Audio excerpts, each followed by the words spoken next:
Take one, 1, 2, 3.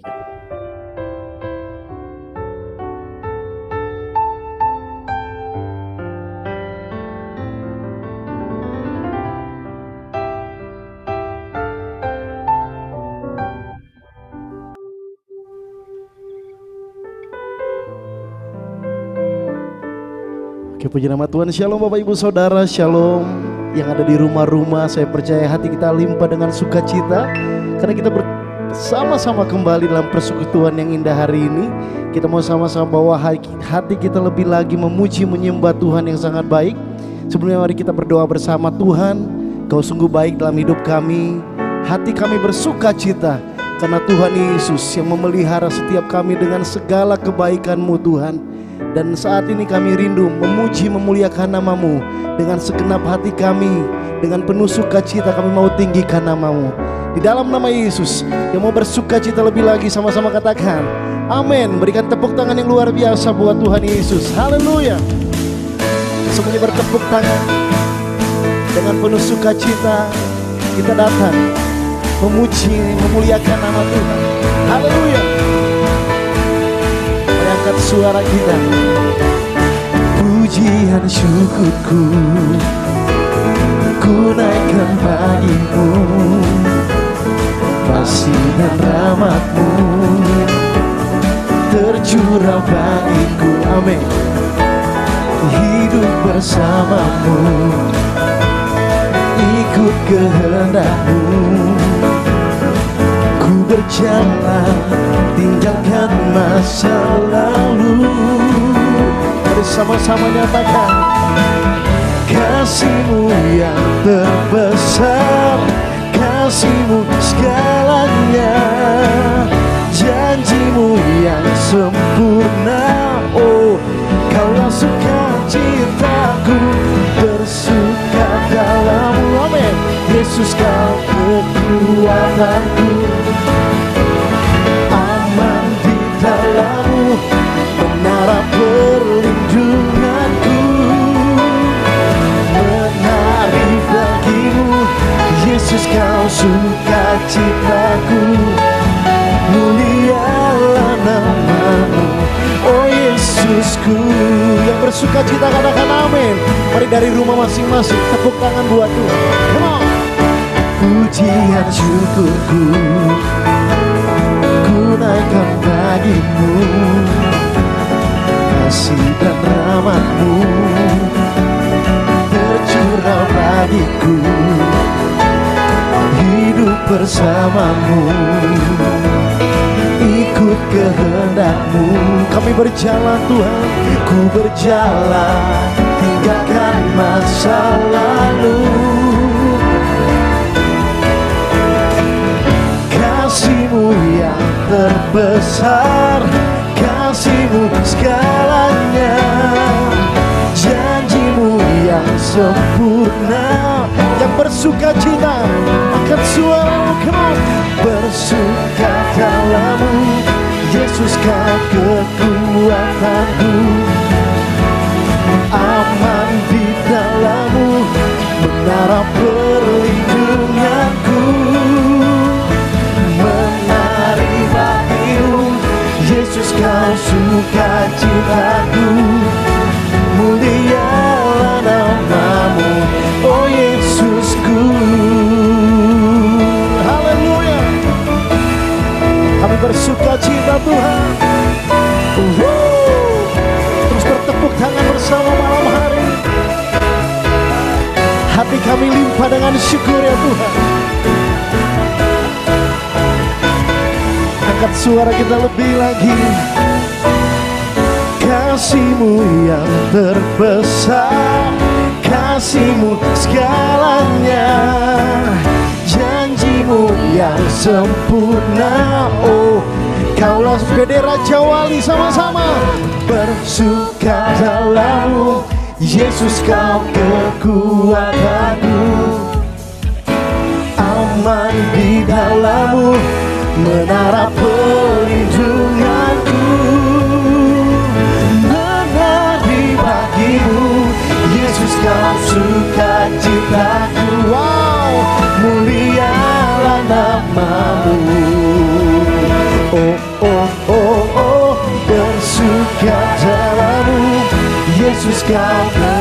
Engkau sumber kekuatan kami Tuhan.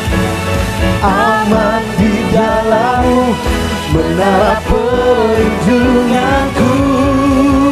Kami menari bagi-Mu, Yesus Kau sukacitaku. Mulialah nama-Mu, Kaulah sukacitaku. Mulialah nama-Mu, oh Yesusku, Yesusku, sukacitaku. Yesusku, sukacitaku. Yang bersukacita tepuk tangan buat Tuhan Yesus. Sorak haleluya. Terima kasih untuk sukacita yang Kau berikan dalam hidup kami Tuhan. Sungguh hati kami limpah dengan syukur ya Tuhan. Dan kami rindu memuliakan nama-Mu lebih lagi saat ini. Kami rindu memanggil Engkau Bapa kami. Kami bawa hati kami ya Tuhan. Haleluya.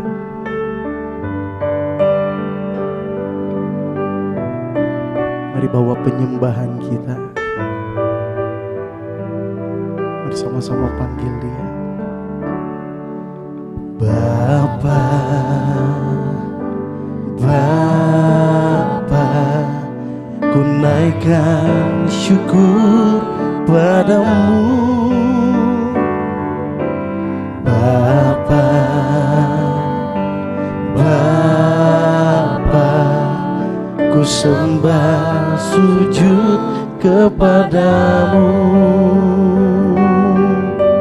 Lagi panggil Dia Bapa, ya Bapa. Bapa, Bapa, ku naikkan syukur padamu. Bapa, Bapa, ku sembah sujud kepadamu. Angkat tangan kita. Sungguh besar dan kudus nama-Mu Bapa, ku selalu puji nama-Mu. Besar setia-Mu, rahmat-Mu di dalam hidupku. Bapa, ku mengasihi-Mu. Kami rindu menyembah-Mu Bapa kami yang kudus dan besar. Haleluya. Mari lebih lagi bersama-sama panggil Dia Bapa. Bapa, Bapa, ku naikkan syukur padamu. Bapa, Bapa, ku sembah sujud. Saya rindu Bapak Ibu Saudara. Sekali lagi panggil Dia Bapa. Haleluya. Bapa,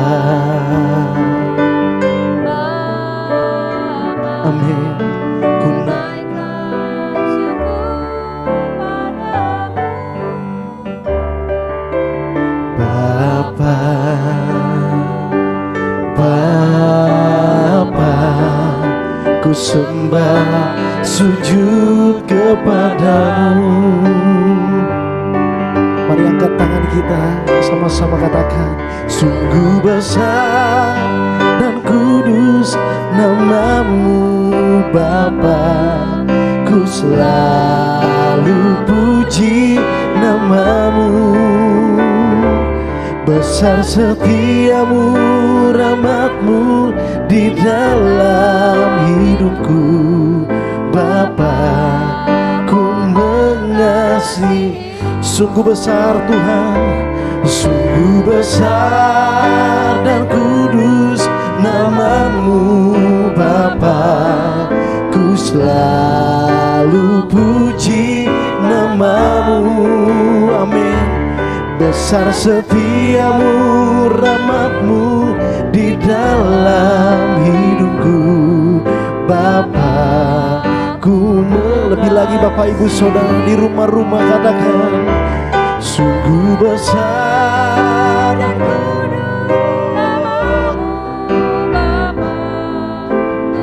ini yang selalu kami rindukan ya Tuhan. Besar, besar setiamu, rahmatmu di dalam hidupku Bapa, ku mengasihi. Dan tangan kami terangkat lebih lagi malam hari ini. Haleluya. Sungguh besar dan kudus namamu Bapa, ku selalu puji namamu. Besar setiamu, rahmatmu di dalam hidupku Bapa, ku mengasihi. Kau besar dan kudus di tengah-tengah kami. Sungguh besar dan kudus namamu Bapa, ku selalu puji namamu. Besar setiamu, rahmatmu di dalam hidupku Bapa, ku mengasihimu. Bapa, kami mengasihimu Bapa, ku mengasihimu Bapa, ku mengasihimu. Sembah Dia malam hari ini. Dia Allah yang besar, Dia Tuhan yang besar dan kudus. Dia yang memerintah atas kehidupan kita untuk selama-lamanya. Kami sembah Engkau Tuhan kami. Tiada seperti-Mu Tuhan. Kau sungguh besar, Kau berkuasa atas hidup kami. Kekudusan-Mu lingkupi kami Tuhan. Haleluya. Bapak Ibu Saudara bebas menyembah Tuhan saat ini. Angkat suaramu pengagungan kepada Tuhan, sebab Kau yang layak Tuhan. Kau yang layak disembah selama-lamanya. Shanaramo yanarane. Segala kemuliaan bagi-Mu Tuhan yang perkasa, Yesus yang ajaib. Kami sembah Kau Tuhan. Syaralaba karalamo, syaralaba syandananamo. Terus sembah Dia lebih lagi. Haleluya. Kami penuhi tahta-Mu dengan penyembahan pengagungan kami ya Tuhan. Sebab Kau yang layak terima penyembahan umat-Mu Tuhan Yesus.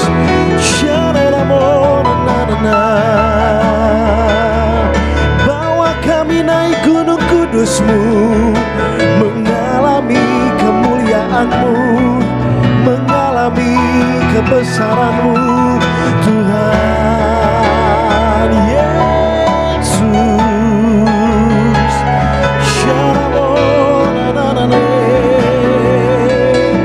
Haleluya. Kau Allah yang kudus hadir di sini dan mengalirkan kekuatan yang baru. Lebih lagi angkat tangan kita sama-sama. And the angels cry, holy.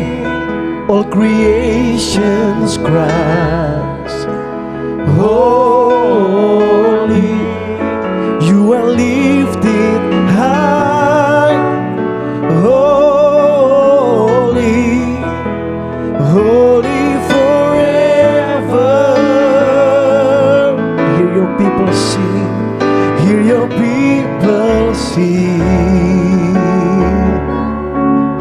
You're holy to the King of Kings. Holy, you will always be holy.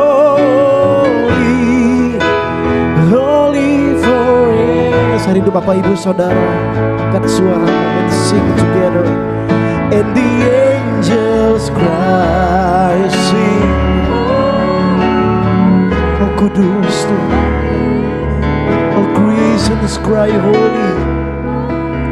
You are holy, oh you. You are lifted high. Amin. Kau dengar penyembahan kami. Hear your people, hear your people sing. To the King of Kings. You will always be. You are holy, oh Lord. Holy forever. Lebih lagi Pede Raja Wali. Let's sing and the angels cry. And the angels cry. Come on. Holy. All creations cries, holy, you are lifted high, holy, holy forever. Kau yang layak dipuji disembah, Tuhan kami yang kudus. Hear your people sing, holy to the King of Kings, holy, you will always be holy. Oh, saya rindu di momen ini. Sekali lagi angkat tangan kita. I sing praises, oh Lord. I sing praises to your name, oh Lord. Praises to your name, oh Lord, for your name is great and greatly to be praised. Nyanyian pengagungan kami. I sing praises to your name. Praises to your name, oh Lord, for your name is great. Tuhan, Engkau dengar saat ini. Terus umat Tuhan, angkat suaramu. I sing praise, I sing praises to your name.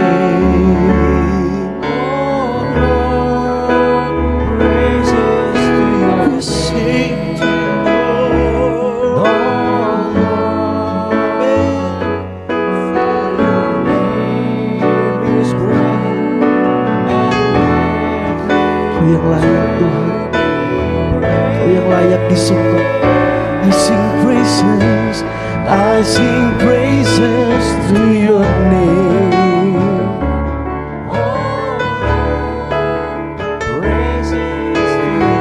Bagimu segala pujian dan kemuliaan ya Tuhan. Amin.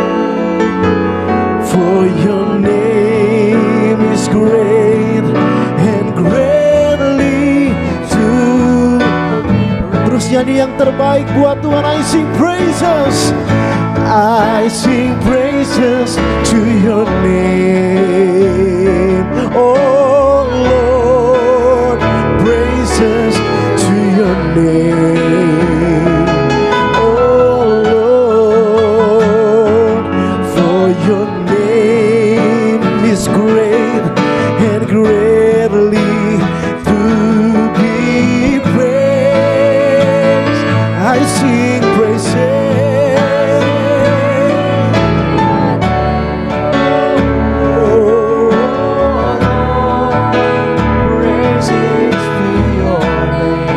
Bernyanyi bagimu Tuhan kami yang besar, haleluya.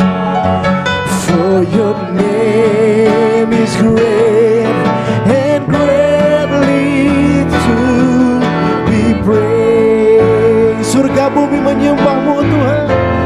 I sing praises to your name, oh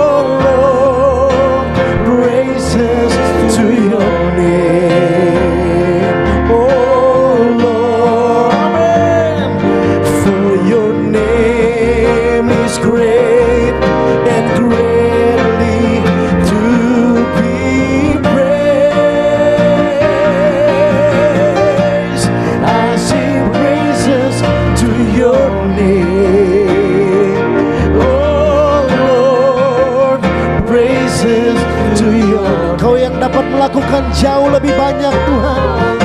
Kau yang melakukan perbuatan besar dalam hidup kami. Haleluya. And greatly to be praised. Mari angkat tangan kita dan sing, for you are great. Haleluya.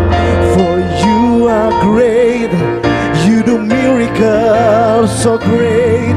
There is no one else like you. There is no one else like you. For you are great. Come on. You do miracles so great. There is no one else like you. There is no one else like you. For you are great.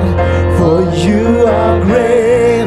You do miracle. Malam hari ini Kau yang melakukan mujizat-Mu ya Tuhan. Kau yang menyembuhkan yang sakit malam hari ini Tuhan Yesus.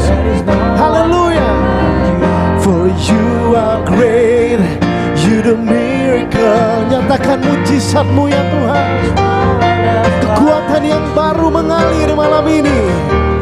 There is no one else like you. Mari saya rindu Bapak Ibu Saudara dengan iman pengagungan katakan, for you are great. You do miracles. Come on. Hallelujah. Amen. There is no one else like you. For you are great. There is no one else like you. There is no one else. Mari berikan tepuk tangan buat Tuhan kita yang ajaib, Dia yang dahsyat. Haleluya. For you are great. You do miracles so great. There is no one else like you. There is no one else like you. For you are great. You do miracles so great. There is no one else like you. There is no one. Sekali lagi bersama-sama katakan, sebab Kau besar ya Tuhan. Haleluya. Sebab Kau besar, perbuatan-Mu ajaib, tiada seperti Engkau. Tiada seperti Engkau. Sebab Kau besar, perbuatan-Mu ajaib, tiada seperti Engkau. Tiada seperti Engkau. Tiada seperti Engkau. Katakan tiada seperti Yesus. Tiada seperti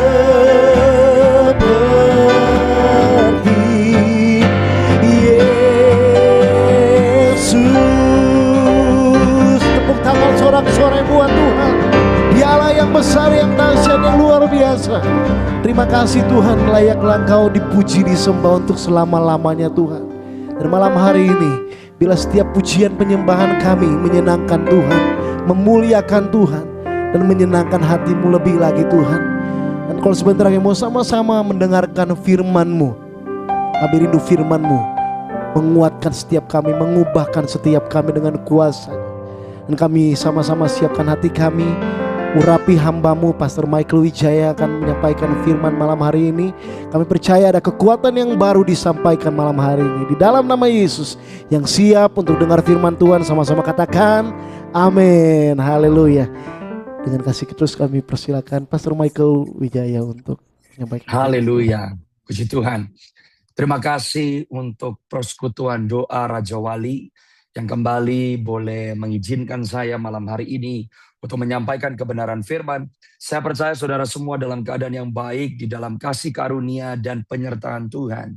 Dan saya berdoa di tahun 2026, setiap daripada saudara dan saya akan senantiasa maju di dalam pengiringan kita akan Tuhan Yesus Kristus.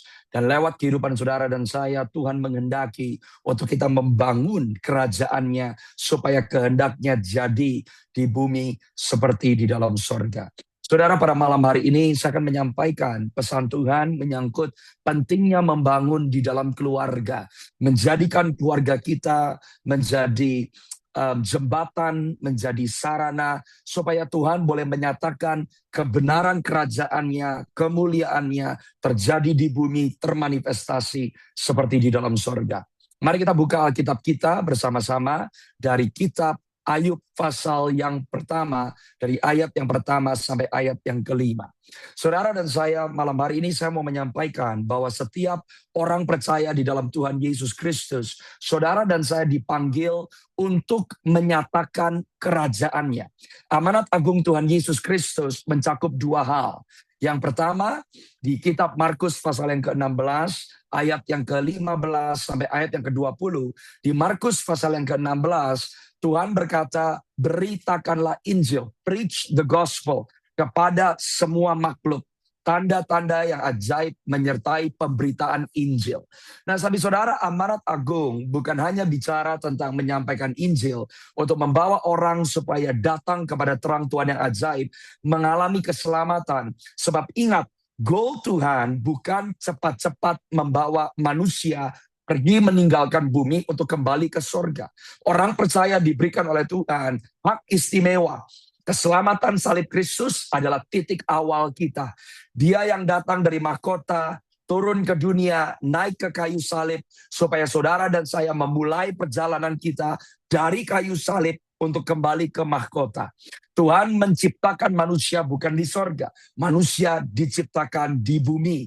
Di kitab Wahyu, saudara dan saya akan menemukan bahwa waktu bumi yang fana ini berlalu, Tuhan menciptakan bumi yang baru, sebab kehendaknya, rencana rancangannya tidak pernah berubah.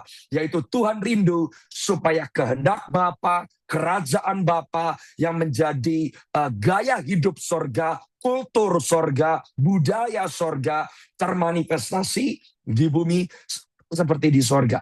Tidak ada orang percaya yang diperuntukkan Tuhan untuk hidup sebagai orang-orang yang kalah, yang tidak berdaya, tidak bisa apa-apa, hanya nunggu mati untuk masuk sorga. Orang percaya bukan menjadi orang percaya karena berapa banyak PD yang kita hadiri, bukan karena kita didoakan banyak pendeta, bukan karena kita diisi firman, terus minta didoakan, minta dikuatkan. Itu bukan kekristenan yang penuh dengan kemenangan.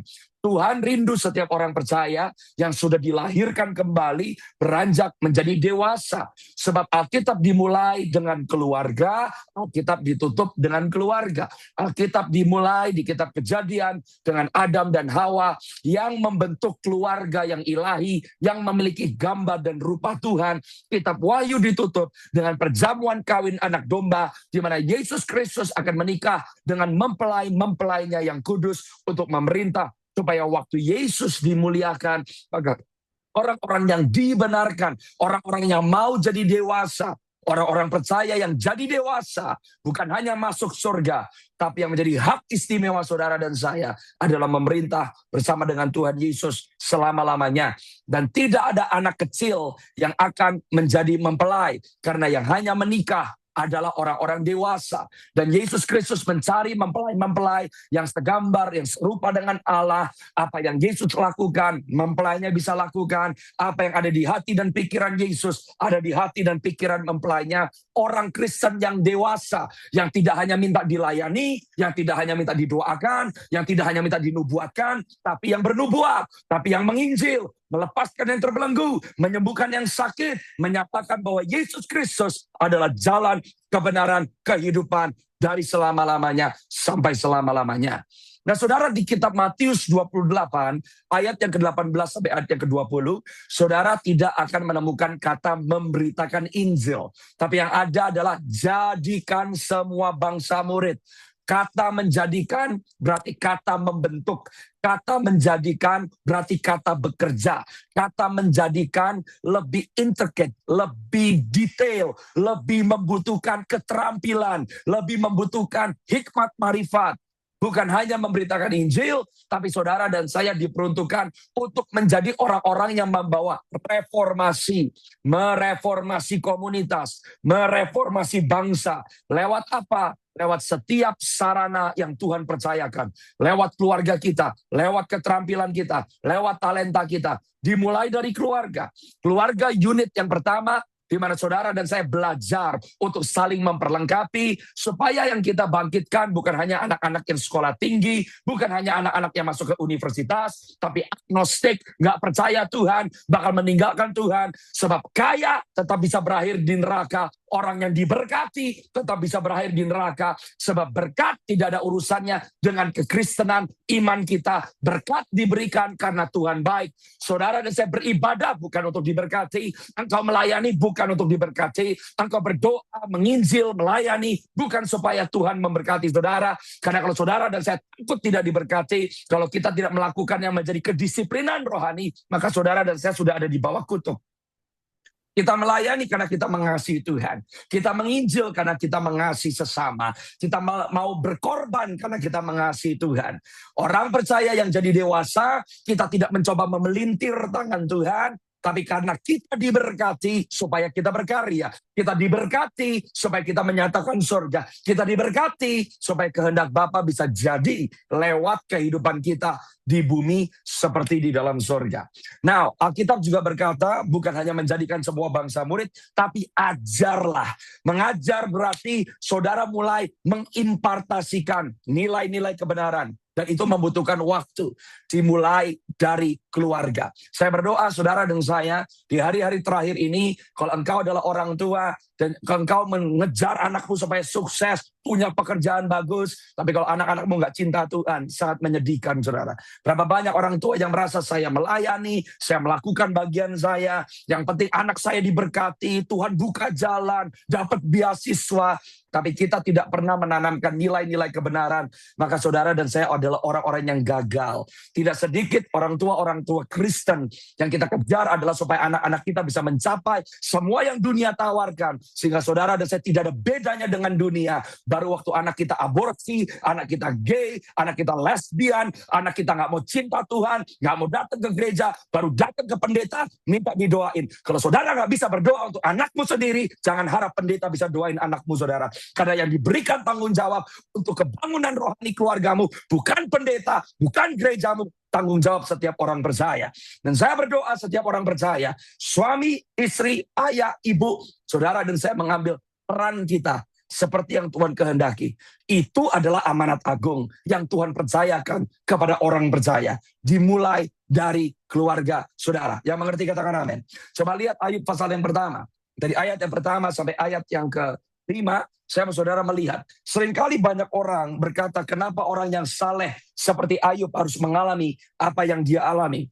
Dan saya temukan bahwa Ayub bukan orang yang sempurna, dan Tuhan mengizinkan Ayub untuk mengalami apa yang dia alami, sebab ada hal-hal di dalam kehidupan Ayub yang harus dipertobatkan. Dan ternyata yang gagal di dalam kehidupan Ayub adalah bagaimana dia membina keluarganya. Alkitab berkata seperti ini, ada seorang laki-laki di tanah Uz, bernama Ayub. Orang itu saleh, jujur, ia takut akan Allah dan menjauhi kejahatan. Dari satu ayat kita melihat orangnya baik, tindak lakunya baik, orang punya karakter, dia jujur, takut Tuhan, dia saleh. Ayat yang kedua, kita berkata, ia mendapat 7 anak laki-laki dan 3 anak perempuan. Ini yang mengenaskan saudara. Ayat yang ketiga, kita berkata bahwa Ayub itu diberkati. Dia orang yang kaya raya. Dia punya 7.000 ekor kambing domba, 3.000 ekor unta, 500 pasang lembu, 500 keledai betina, budak-budak dalam jumlah yang sangat besar. Sehingga orang itu adalah yang terkaya dari semua orang di sebelah timur. Saudara dan saya bisa diberkati secara materi. Saudara dan saya bisa kelihatannya disertai oleh Tuhan. Tapi dari kehidupan Ayub, kita mau belajar sama-sama. Ternyata ada satu kegagalan di dalam kehidupan Ayub. Di mana sisi kegagalannya? Ayat yang keempat. Kita berkata di ayat yang keempat, Setiap kali anak-anaknya yang lelaki biasa mengadakan pesta di rumah mereka, masing-masing menurut giliran. Dan ketiga saudara perempuan mereka diundang untuk makan dan minum bersama-sama dengan mereka. Di pasal yang pertama kitab Ayub, saudara dan saya tidak diperkenalkan nama anak-anak Ayub siapa. Tidak ada yang bisa dibanggakan secara rohani dengan anak-anak Ayub, karena mereka hanya terkenal sukanya pesta, hidupnya makmur, punya orang tua kaya, tapi nggak cinta Tuhan, nggak hidup saleh. Ayat yang selanjutnya, di sini kegagalan Ayub. Alkitab berkata di ayat yang kelima, setiap kali apabila hari-hari pesta telah berlalu, Ayub memanggil mereka, menguduskan mereka. Kelihatannya seperti ayah yang baik, kelihatannya seperti ayah yang bertanggung jawab. Keesokan harinya pagi-pagi bangunlah Ayub, mempersembahkan korban bakaran sebanyak jumlah mereka sekalian. Sebab pikirnya mungkin anak-anakku sudah berbuat dosa dan dengan telah mengutuki Allah di dalam hati. Demikianlah dilakukan Ayub senantiasa. Berapa banyak orang tua yang gak berani didik anaknya. Anaknya malas ke gereja, ya terserah kamu. Tapi mami gak bisa ngomong. Tapi kalau anaknya bolos, Anda jempalitan. Bolos sekolah, Anda jempalitan. Kalau bolos gereja, Anda gak mau tahu. Anda gak peduli anakmu ke gereja mana, melayani Tuhan atau tidak. Ayub berpikir dia menjadi seorang ayah yang baik karena menutupi dosa anaknya. Dia berpikir kesalehannya cukup untuk menutupi kekurangan anak-anaknya. Tapi ternyata di sini kegagalan Ayub. Kalau Tuhan tidak memproses Ayub, kalau Tuhan tidak membawa Ayub kepada perubahan, kesalehan Ayub hanya berhenti di satu generasi. Tapi generasi lepas generasi setelah Ayub adalah anak-anak yang tidak mengenal Allah, tidak saleh, dan Tuhan menghendaki bukan hanya saudara yang cinta Tuhan, tapi anak-anakmu juga cinta Tuhan. Kalau saudara dan saya lebih mementingkan kesuksesan duniawi anak-anak kita, maka saudara dan saya tidak ada bedanya dengan dunia ini. Tapi saya berdoa di tahun 2026 ke depan, kiranya Tuhan memampukan saudara dan saya membangun rumah tangga yang menyatakan kerajaan sorga. Saudara nggak takut kalau anakmu ngamuk-ngamuk, kalau sampai anakmu nggak mau dengar dengan kamu, mereka pasti tinggal di rumahmu. Berarti engkau tidak mengeksersis otoritasmu sebagai orang tua. Bertobat, sebab pertobatan anakmu bukan karena gereja, bukan karena pemimpin youth, bukan karena gembala. Setiap orang tua, setiap suami dan istri bertanggung jawab untuk keluarganya menjadi serupa, segambar seperti yang Tuhan kehendaki. Yang mengerti katakan amin. Saudara lihat Ayub pasal yang kedua ayat yang ke-9.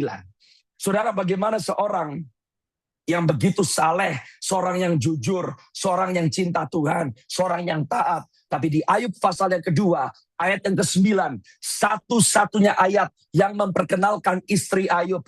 Maka berkatalah istrinya kepada Ayub, waktu Ayub sudah kehilangan semua, 10 anaknya mati, kebakaran rumah, kejatuhan atap, mati semua. Maka berkatalah istrinya Ayub kepadanya, masih bertekunkah engkau dalam kesalehanmu? Kutukilah Allahmu dan matilah. Bagaimana seorang yang saleh bisa punya istri mulutnya kayak comberan? Bagaimana seorang yang saleh bisa punya istri yang menyuruh suaminya mengutuki Tuhan? Ayub saleh secara pribadi, tapi keluarganya hancur. Dan kalau keluarga kita tidak dibina, kalau saudara dan saya tidak mau bangkit, kalau saudara dan saya tidak mau membangun reruntuhan di dalam keluarga kita, jangan sampai keluarga kita yang menjadi titik kehancuran kerohanian kita. Karena ternyata kerohanian kita hanya berhenti di diri kita sendiri. Tapi istri, suami, anak-anak, cucu-cucu kita tidak menjadi orang-orang yang perkasa. Dan itu dimulai di dalam rumah. Saudara dan saya harus sadar. Jadi mulai hari ini kalau melihat cerita Ayub, Ayub bukan orang yang sempurna. Ada kesalahan sebab Tuhan tidak pernah nganggur. Kalau dia mengizinkan hal-hal terjadi di dalam kehidupan orang percaya, ada hal-hal yang Tuhan sedang lakukan. Sebab setiap hal yang Tuhan lakukan selalu memiliki maksud.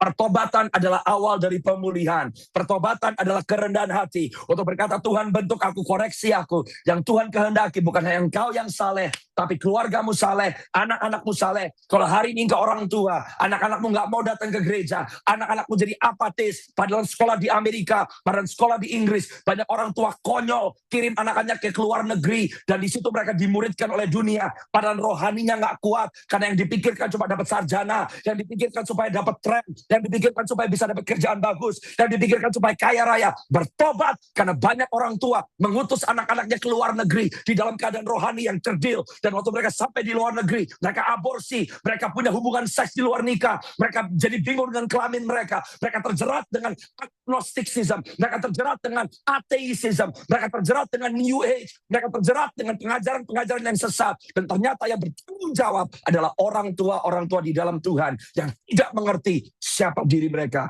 di dalam Tuhan Yesus Kristus. Dan saya berdoa saudara dan saya menyadari betapa pentingnya peran keluarga. Betapa pentingnya kita membangun keluarga yang ilahi.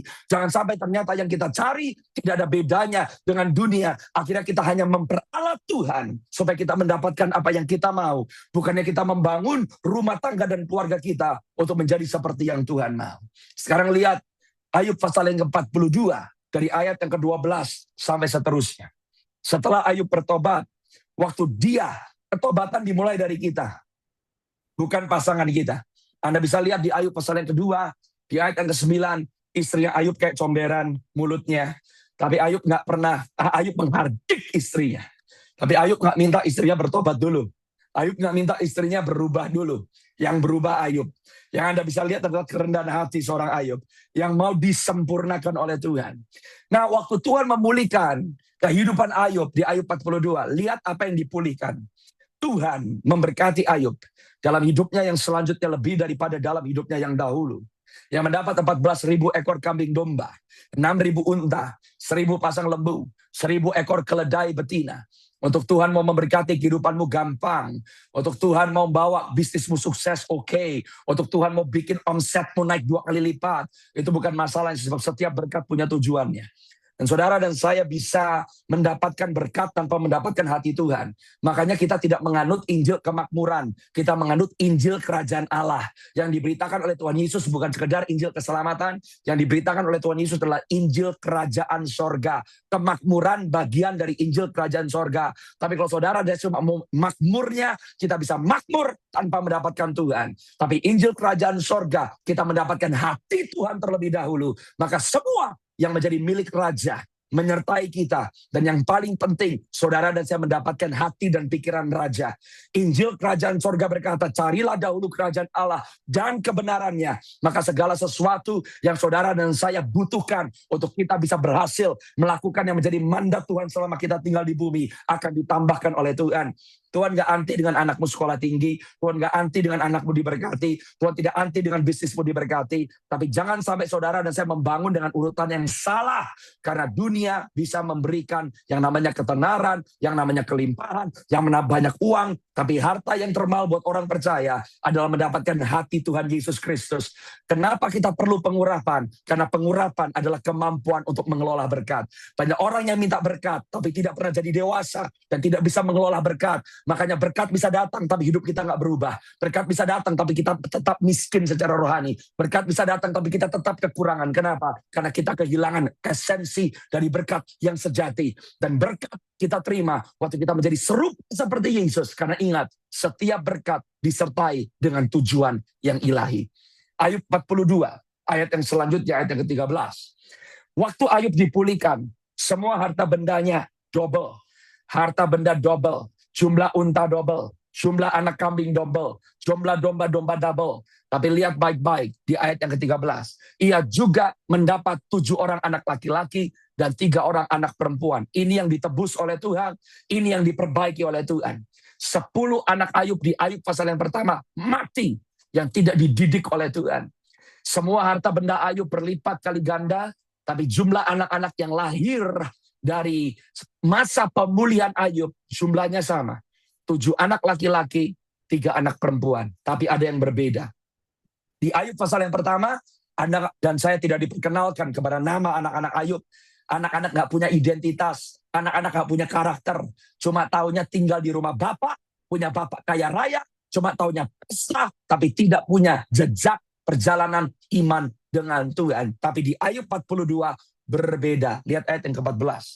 Kita berkata, di Ayub 42, saudara dan saya diperkenalkan dengan nama 3 anak perempuan Ayub. Nama berarti karakter. Karena di bahasa Ibrani, nama itu juga artinya karakter.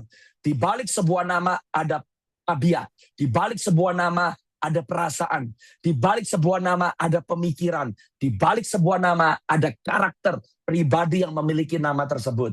Kenapa ada kuasa di dalam nama Yesus? Karena karakter Yesus. Karena kuasa yang dimiliki Yesus. Karena hatinya Yesus. Anak perempuan yang pertama diberikan nama Yemima. Yang kedua Keisha. Yang ketiga Karen Hapuk. Saudara dan saya sekarang diperkenalkan dengan 3 anak perempuan Ayub. Yemima arti namanya day by day. Day by day punya persekutuan dengan Tuhan. Day by day punya hubungan yang intim dengan Tuhan. Dan saya mendapatkan pengertian dari Tuhan. Anak-anak yang dilahirkan oleh Ayub dan istrinya di masa pemulihannya. Yemima. Orang-orang yang rohnya kuat. Karena rohnya terhubung. Tersambung kembali. Pulih. Di dalam pengenalan yang benar akan Tuhan. Keisha. Diambil dari kayu akasia, kayu yang bisa kokoh, kayu yang tidak gampang lapuk, kayu yang tidak gampang rusak di tengah-tengah badai. Artinya orang-orang anak-anak yang dilahirkan setelah Ayub dipulihkan, anak-anak yang jiwanya kuat, yang mentalnya sehat, gak perlu ke psikiater, gak perlu minum obat, gak depresi, mau bunuh diri, stres karena kerjaan, stres gak dapat kerja, stres ditinggal pacar, tapi anak-anak yang jiwanya sehat. Dan yang ketiga, Karen Hapuk. Hapuk di bahasa Ibrani-nya adalah materi yang dipakai pada zaman itu untuk membuat kosmetik. Anak-anak yang terampil. Apapun yang dipegang oleh tangannya berhasil. Anak-anak yang tidak tertelan oleh karena keadaan zaman. Krisis ekonomi, keadaan Babilonia, mentalitas Babel, perekonomian Babel. Tuhan tidak kehabisan akal untuk memberkati anak-anaknya. Sebab di setiap zaman Tuhan punya jawaban. Sebab dia adalah terang dunia. Orang percaya anak-anakmu tidak ditelan oleh ilah-ilah zaman ini. Tapi waktu kita punya Kristus yang kuat di dalam kita, maka anak-anakmu seperti Sadrak, Mesak, dan Abednego. Nama Sadrak, Mesak, dan Abednego adalah nama yang dibumbui dengan nama dewa-dewa Babilonia. Meskipun mereka dicap sebagai Sadrak, Mesak, dan Abednego di tengah-tengah keadaan zaman di mana semuanya harus menyembah patung yang dibangun oleh raja. Ada 3 anak muda yang berkata, kami tidak akan menyembah meskipun kami tidak ditolong. Kenapa? Meskipun label mereka Sadrak, Mesak, Abednego, gak usah ketakutan. Kalau kamu membangun anak-anak di rumahmu, kamu membangun keluargamu sebagai tempat di mana ada api Tuhan, di mana di situ karunia Roh Kudus bekerja, ada hadirat Tuhan. Kamu gak ngandelin pendeta, gak ngandelin nubuatan, tapi saudara dan saya mempraktekkan yang menjadi kebenaran firman. Roh Kudus hadir, maka anak kamu di tengah Babilonia, di tengah sistem dunia, meskipun dicap Sadrak, Mesak, Abednego, tapi yang tinggal di dalam adalah Hanania, Mishael, dan Azaria, karena mereka dididik dengan nilai-nilai yang ilahi. Meskipun mereka dibuang di Babilonia, mereka tidak berubah menjadi seperti orang Babilonia. Dan apa yang terjadi? Anak-anak muda, saya berdoa anak-anakmu, keluargamu akan berkata, mau kehilangan pekerjaan, kami akan memilih Tuhan. Kehilangan kesempatan, kami tetap memilih Tuhan. Meskipun kami diolok-olok, kami tetap memilih Tuhan. Dan apa yang terjadi? Oleh karena Sadrak, Mesak, dan Abednego, untuk mereka keluar dari perapian, tidak tersentuh oleh api. Nama Tuhan mereka dikenal, bukan karena kompromi, karena mereka berbeda. Dan itu dimulai karena mereka keturunan Yehuda dididik dengan nilai keluarga yang ilahi, di mana Tuhan yang mereka kenal untuk orang-orang Ibrani menjadi pusat kehidupan mereka. Ayat yang ke-15, Ayub 42. Kita berkata, ini luar biasa. Di seluruh negeri tidak terdapat perempuan yang secantik anak-anak Ayub. Oh, glory to God. Kalau Tuhan mau menjadikan keluargamu keluarga yang ilahi, karena dia mau pakai keluargamu untuk menyatakan bahwa dia tetap Tuhan yang sama dan tidak berubah dari dulu sampai selama-lamanya. Tidak ada yang lebih cantik dari anak-anak Ayub. Dan mereka diberi ayahnya milik pusaka di tengah-tengah saudara-saudara laki-laki. Itu sangat spesial, sangat unik. Karena buat orang di budaya timur, seringkali perempuan-perempuan dianggap lebih rendah daripada laki-laki. Tapi bukan anak-anak Ayub. Setiap anak-anak Ayub punya milik pusaka. Setiap anak-anak Ayub punya nilai kebenaran. Setiap anak-anak Ayub punya warisan iman. Setiap anak-anak Ayub dididik benar oleh Ayub. Dan di situ Ayub mengalami perubahan. Apa yang dialami oleh Ayub bukan dengan tidak sengaja. Yang dialami oleh Ayub karena Tuhan membawa Ayub kepada pertobatan. Karena Tuhan tidak mau bahwa kesalehan Ayub hanya berhenti di satu generasi. Tapi Tuhan merindukan generasi lepas generasi anak-anak Ayub perkasa di bumi. Yang mengerti katakan amin. Ayat yang selanjutnya kita berkata di ayat yang ke-16. The Bible says, di ayat yang ke-16, sesudah itu Ayub masih hidup 140 tahun lamanya. Ia melihat anak-anaknya dan cucu-cucunya sampai keturunan yang keempat. Kali ini Ayub berubah. Dia nggak jadi ayah yang baik, yang nggak berani ngomong. Hanya menutupi kesalahan anaknya. Hanya yang penting anaknya senang. Yang penting anaknya emosinya ketawa ketiwi. Nggak berani tapi jadi orang tua yang sungguh-sungguh mendidik. Saya berdoa kalau kita nggak berani didik anak kita sendiri bertobat, saudara. Jangan sampai ternyata kita yang menjerumuskan anak kita ke neraka. Kenapa? Karena kita tidak berani untuk hidup di dalam nilai kebenaran. Tapi kali ini Ayub berbeda. Ayub melihat, Ayub memperhatikan. Kata melihat di bahasa Ibrani artinya Ayub memastikan. Ayub memonitor. Ayub sebagai penjaga. Dia pastikan bukan hanya satu generasi, sampai generasi hidup saleh di hadapan Allah. Akhirnya yang hidup saleh bukan hanya Ayub secara pribadi, tapi keturunan-keturunan Ayub menjadi orang-orang yang hidup di dalam keilahian Tuhan. Haleluya. Yang mengerti katakan amin, saudara. Yang mau katakan amin, saudara. Saya percaya di tahun 2026 ke depan adalah waktunya untuk saudara dan saya membangun. Di tahun 2026 ke depan adalah waktunya di mana saudara dan saya bukan hanya hidup sebagai orang Kristen yang tunggu untuk mati masuk surga, tapi surga sudah ada di dalam kita, sebab yang punya surga tinggal di dalam kita. Dan selama kita hidup, Tuhan memanggil kita untuk membangun kerajaannya supaya dunia bisa menjadi percaya. Dan Tuhan sedang mempersiapkan saudara dan saya, dan termasuk keluarga kita, untuk bukan hanya menjadi orang-orang yang dilahirkan kembali, tapi orang-orang yang siap memerintah bersama dengan Yesus. Yang mengerti katakan amin.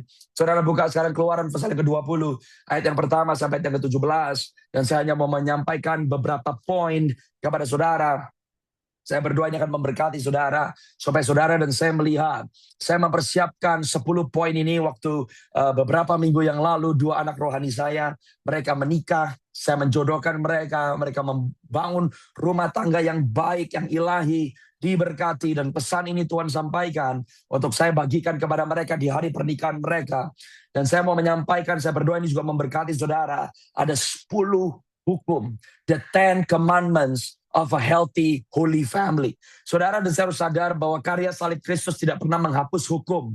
Yang dihapus adalah penghukuman. Hukum diberikan untuk menghidupkan, bukan mematikan. Hukum yang dilanggar membawa kematian. Karena manusia melanggar hukum Tuhan. Yesus datang bukan menghapus hukum, tapi Tuhan datang untuk mengangkat penghakiman yang tadinya ditangguhkan kepada kita. Tapi Dia yang memerdekakan kita. Kita dibayar dengan lunas, bukan supaya kita menjadi orang-orang yang liar, supaya kita hidup di dalam hukumnya Tuhan, supaya kita boleh diberkati. Dan saya percaya bahwa Tuhan rindu untuk saudara dan saya menggenapi apa yang tidak digenapi bahkan oleh Adam dan Hawa. Sadarkah saudara bahwa Adam dan Hawa tidak pernah menggenapi rencana Tuhan dalam hidup mereka, bahkan sebelum mereka jatuh ke dalam dosa. Kejadian 1 ayat 28, waktu Allah memberkati Adam dan Hawa, Tuhan berkata, pertama banyak beranak cucu, penuhi bumi, taklukkan dan kuasai. Tapi nyatanya Adam dan Hawa punya anak setelah mereka jatuh ke dalam dosa. Kita tidak pernah melihat, kita belum pernah melihat di mana manusia bertambah banyak, melahirkan generasi di next generation, anak-anak bukan dalam keadaan berdosa, tapi di dalam keadaan yang tidak berdosa. Tapi luar biasa karya salib Kristus bukan hanya mengembalikan apa yang hilang dari kita, tapi kita diberikan hak istimewa dan kesempatan bahwa apa yang tidak dicapai oleh Adam dan Hawa bisa kita capai karena apa yang dilakukan oleh Adam yang kedua. Kristus Yesus yang tinggal di dalam kita. Haleluya. Saya tidak pernah membaca bahwa Tuhan tinggal di dalam Adam dan Hawa. Tapi saudara dan saya orang-orang berdosa yang dikuduskan, yang ditahirkan oleh karya salib Kristus. Sekarang Dia memilih untuk tinggal di dalam kita. Saudara dan saya diberikan hak istimewa. Kenapa jadi dewasa? Supaya saudara dan saya mencapai kesempurnaan dari apa yang Tuhan siapkan buat kita. Bukan dengan kuat dan gagah kita, tapi oleh karena kasih karunia Tuhan. Tapi Tuhan membutuhkan kemitraan. Tuhan membutuhkan kerjasama untuk kita menjadi mempelai Kristus yang mau mengabdikan hidupnya untuk mempelai laki-lakinya supaya kita bisa dimuliakan bersama dengan Tuhan Yesus. Makanya Dia yang membuat jalan di mana sebetulnya tidak ada jalan. Yang mengerti katakan amin. Jadi hukum menghidupkan kita di dalam kasih. Hukum tidak mengekang kita. Hukum memberikan kepada kita perimeter supaya kita ada di dalam perjanjian Tuhan. Dan di dalam hukum, oleh karena kasih, kita melihat hukum memberdayakan kita. Hukum menghidupkan kita. Nah, ada 10 perintah Allah. Dan saya mau memberikan beberapa poin yang saya terima dari Tuhan. Bagaimana kita bisa mengaplikasikannya di dalam keluarga kita masing-masing. Kalau kita berkata, lalu Allah mengucapkan segala firman ini. Akulah Tuhan Allahmu yang membawa engkau keluar dari tanah Mesir, dari tempat perbudakan. Jangan ada padamu ilah lain di hadapanku. Nomor satu, jangan jadikan keluargamu ilah. Jangan jadikan suamimu ilah. Jangan jadikan istrimu ilah. Jangan jadikan anak-anakmu ilah. Kalau kerohanianmu terhambat karena keluargamu, maka keluargamu menjadi ilah. Karena ternyata keluargamu lebih penting daripada Tuhan.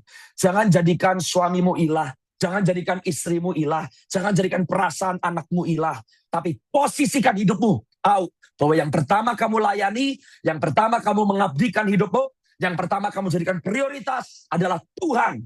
Jangan mengilahkan keluargamu sendiri. Ayat yang selanjutnya, jangan membuat bagimu berhala yang menyerupai apapun yang ada di langit di atas, yang ada di bumi di bawah, atau yang ada di dalam air di bawah bumi. Jangan sujud menyembahnya atau beribadah kepadanya. Sebab aku, Tuhan Allahmu, adalah Allah yang cemburu, yang membalas kesalahan bapak kepada anak-anaknya, sampai kepada keturunan ketiga dan keempat dari orang-orang yang membenci aku. Lihat, Ayub memastikan generasi ketiga, generasi keempat diberkati, bukan terkutuk. Kita berkata, tetapi aku menunjukkan kasih setia kepada beribu-ribu keturunan, kepada mereka yang mengasihi aku dan berpegang pada perintah-perintahku. Yang nomor dua, jangan membuat berhala. Jangan sampai saudara dan saya seringkali kita punya berhala. Gambaran suami idaman, gambaran istri idaman, gambaran anak idaman. Dan ternyata kita mencoba untuk suami, istri, anak-anak kita untuk menjadi seperti ilah gambar yang kita bangun di kepala kita sendiri. Dan ternyata ekspektasi kita menjerumuskan keluarga kita sendiri. Saya berdoa saudara dan saya tidak membangun. Suamiku harus seperti ini dong. Istriku harus seperti ini dong. Anak-anakku harus seperti ini dong. That will destroy your family. Seringkali orang percaya punya gambaran yang berhala. Kita punya gambaran yang kita pikir suamiku yang baik harus memenuhi kebutuhanku seperti A. Istri yang baik harus memenuhi kebutuhanku seperti B. Anak-anak yang baik harus mencapai yang aku inginkan, yang menjadi ambisi keluargaku. Hari ini saya mau mengajak kita semua. Jangan sampai ternyata kita membuat berhala. Dan kita sedang mau untuk keluarga kita menjadi seperti berhala yang kita bentuk di dalam pikiran dan hati kita sendiri. Yang berikutnya, ayat yang ketujuh. Jangan menyebut nama Tuhan Allahmu untuk disalahgunakan. Sebab Tuhan akan memandang bersalah orang yang menyalahgunakan namanya. Jangan pakai nama Tuhan. Jangan pakai ayat Alkitab untuk nyerang suamimu, nyerang istrimu, nyerang anak-anakmu. Sebab kebenaran merubah diri kita. Kalau saudara dan saya mau seperti Ayub, yang kita salahkan bukan istri kita. Yang kita minta bertobat dulu bukan suami kita. Maka kerohanian kita tidak ditentukan karena pertobatan anggota keluarga kita. Kalau ada satu orang di dalam keluarga yang sungguh-sungguh bertobat dan menghidupi identitasnya di dalam Kristus, maka satu keluarga akan mengalami pertobatan. Karena Tuhan membentuk orang yang menjadi dewasa, yang punya kuasa, yang punya otoritas. Karena apa yang Yesus lakukan, saudara bisa lakukan. Saudara yang dipakai oleh Tuhan membawa perubahan. Jangan sampai saudara dan saya menyebut nama Tuhan untuk menyerang anggota keluargamu sendiri. Jangan sampai kita menggunakan nama Tuhan untuk memanipulasi orang. Tapi terobosan di dalam keluarga dimulai dari diri kita terlebih dahulu. Yang mau bertobat, yang mau untuk tunduk kepada nama Yesus. Maka saudara dan saya harus tahu bahwa seseorang yang intim dengan Tuhan itu menular kepada yang lain. Kenapa? Karena saudara dan saya intim. Untuk saudara dan saya mau hidup untuk menghidupi teladannya Yesus. Semakin mengenal Tuhan, maka dia yang tinggal di dalam kita akan muncul dengan kuasa dan kemuliaannya. Haleluya. Yang keempat, ingat dan kuduskan hari Sabat. 6 hari lamanya engkau akan bekerja dan melakukan segala pekerjaanmu. Tetapi hari ketujuh adalah hari Sabat bagi Tuhan Allahmu. Jangan melakukan pekerjaan apapun. Engkau, anakmu laki-laki atau perempuan, hambamu laki-laki atau perempuan, hewanmu ataupun pendatang di dalam kotamu. Sebab 6 hari lamanya Tuhan menjadikan langit dan bumi, laut dan segala isinya. Dan ia berhenti pada hari ketujuh. Itulah sebabnya Tuhan memberkati hari Sabat dan menguduskannya. Saudara, jangan sampai ibadah hari Minggu menghentikan waktumu dengan Tuhan bersama dengan keluargamu. Kalau nggak pernah doa bareng dengan keluargamu, nggak pernah menyebut nama Tuhan di dalam keluargamu, perhatikan hari Sabat. Sebab kerohanian dimulai bukan di dalam gereja, anak-anakmu kenal Tuhan bukan dimulai di Sunday School, anakmu mengenal Tuhan karena ada keluarga yang membangun mesbah, yang menguduskan hari Sabat, yang mau melayani Tuhan bersama-sama, yang mau mempersembahkan korban bersama-sama. Kalau ada orang yang ikut dari Zoom ini dan merasa kalau Anda berdoa sendiri dengan pasanganmu, berdoa dengan anak awkward, nggak tahu mau ngomong apa, kamu bukan orang Kristen yang sejati. Bertobat, berarti kekristenanmu palsu, hanya nyaman ikut acara, tapi kamu tidak bisa beracara bersama dengan Tuhan. Tapi Tuhan berkata hari ini, kuduskan hari Sabat, kembali kepada kehidupan yang berdoa, diskusi firman, nyatakan karunia-karunia roh kepada keluargamu sendiri, biar ada nubuatan yang keluar, ada kata-kata pengetahuan yang keluar, ada kata-kata hikmat yang keluar, ada mujizat yang keluar, karena 2-3 orang berkumpul di dalam nama Yesus, maka dia hadir di tengah-tengah orang yang berkumpul, dan meminta apa saja di dalam nama Yesus, maka Tuhan akan memberikannya. Yang mengerti katakan amin.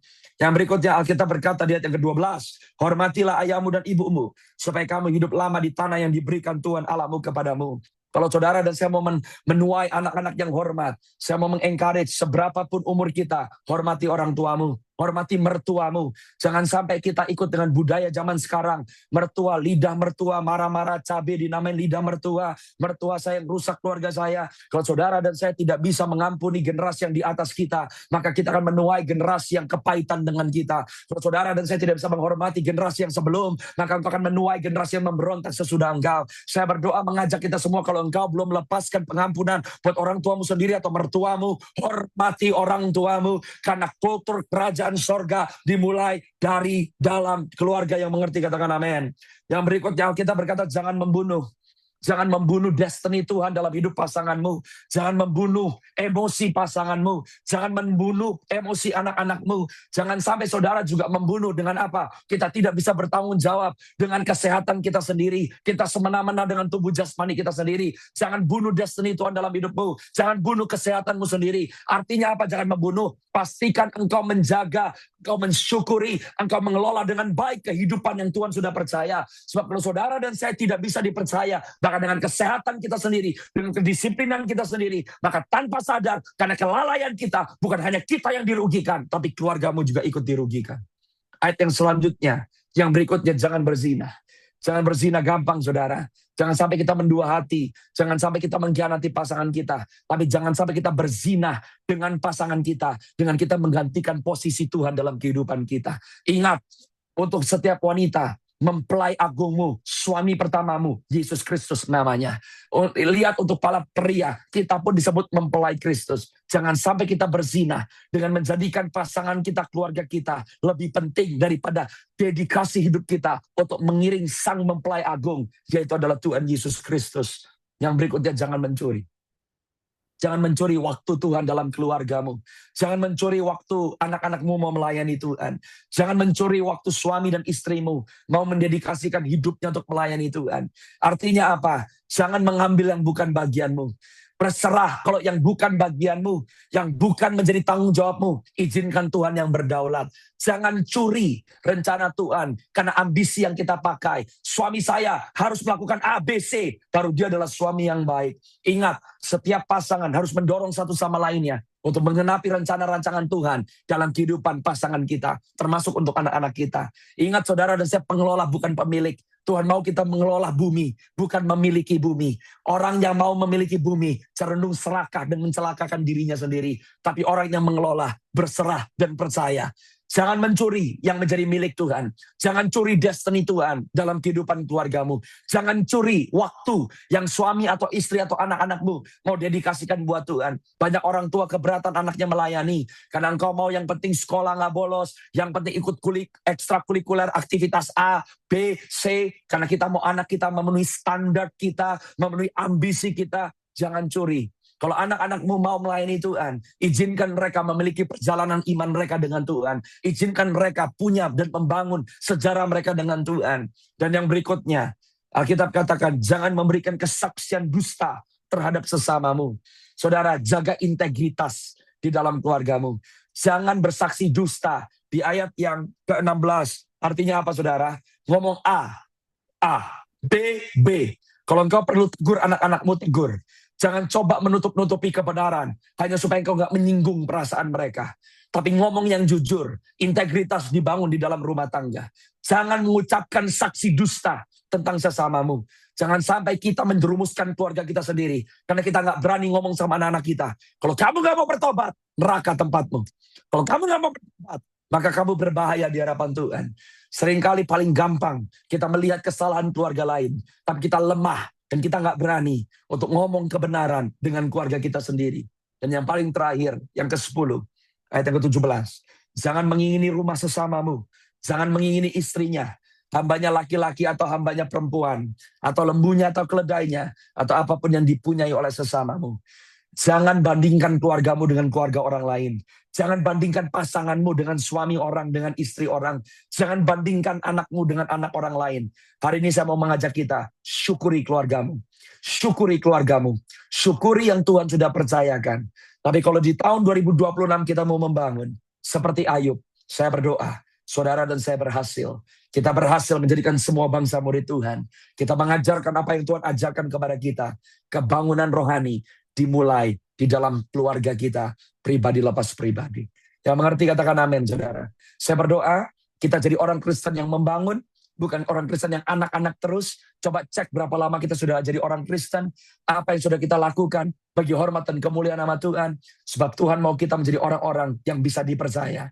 Dan kepercayaan orang yang bisa dipercaya adalah orang-orang yang sungguh-sungguh percaya kepada Tuhan Yesus Kristus yang selalu bisa dipercaya. Dan orang yang percaya kepada Tuhan mau melangkah dengan iman. Mau mulai berkata, perubahan tidak dimulai dari anggota keluargaku yang lainnya. Tapi perubahan dimulai dari aku yang mau buat perjanjian dengan Tuhan, bersama dengan Tuhan, yang mustahil bisa jadi mungkin, yang tidak ada bisa menjadi ada. Yang percaya katakan amin, saudara. Kita akan menteraikan bersama-sama, dan kita mengambil perjamuan kudus. Mari kita siapkan. Abah ya Bapa, terima kasih bahwa firman-Mu adalah kehidupan bagi kami. Roh Kudus ajari kami Tuhan. Kami tahu bukan dengan kuat dan gagah kami, tapi oleh karena karya salib Kristus, Tuhan yang tinggal di dalam kami, Roh-Mu yang menguatkan setiap kami. Mari tutup matamu, saudara. Renungkan firman yang kau dengar. Dan saudara, maukah engkau sama-sama berkata, Tuhan Yesus, ajari aku untuk menjadi seperti Engkau. Ajari aku untuk mulai mau mengambil tindakan iman. Aku mau melakukan amanat agung. Aku mau memulai dengan keluargaku. Aku mau melihat keluargaku menjadi keluarga yang ilahi. Aku mau menjadi keluarga yang meninggalkan benih yang ilahi. Bukan sekedar apa yang dunia juga bisa tawarkan. Tapi di mana turun-temurun, keluargaku menjadi keluarga yang mengenal Tuhan dan dikenal oleh Tuhan. Angkat roti di tangan kananmu, Abah ya Bapa.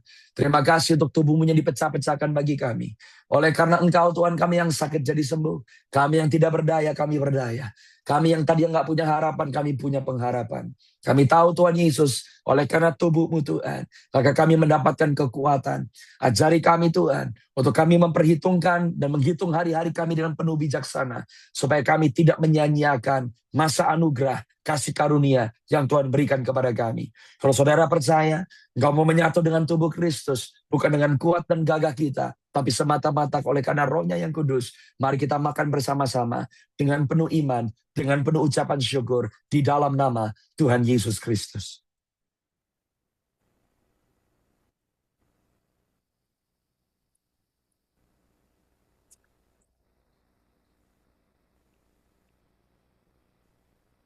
Terima kasih Tuhan. Angkat cawan di tangan kananmu. Naikkan syukurmu untuk darah Tuhan Yesus Kristus. Jaminan, perjanjian. Yang mendamaikan kita dengan Tuhan. Dan yang juga menjadikan kita sebagai pelayan-pelayan pendamaiannya Tuhan. Terima kasih Tuhan Yesus. Terima kasih Tuhan. Kami syukuri darah-Mu Tuhan Yesus. Meteraikan kebenaran firman-Mu kami berdoa. Engkau yang tinggal di dalam kami. Dan kami yang tinggal di dalam Engkau. Terima kasih Tuhan Yesus. Biar dedikasi hidup kami di tahun 2026 menjadi serupa dengan gambar karakter tabiat Tuhan Yesus Kristus. Kami percaya Roh Kudus-Mu diberikan kepada setiap kami, supaya kami bukan hanya mengagumi sosok Yesus, tapi kami disempurnakan untuk menjadi seperti Yesus. Mari kita makan, mari kita minum dengan penuh iman, dengan ucapan syukur di dalam nama Tuhan Yesus Kristus.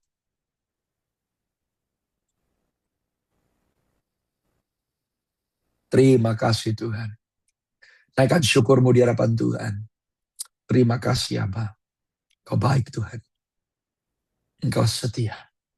Berkati hamba-hamba-Mu di persekutuan doa Raja Wali, aku berdoa. Biar setiap keluarga kami menjadi keluarga-keluarga yang ilahi. Kami berdoa Tuhan, untuk keluarga kami masing-masing. Kami mensyukuri keluarga kami. Terima kasih. Tuhan, Engkau sedang bekerja.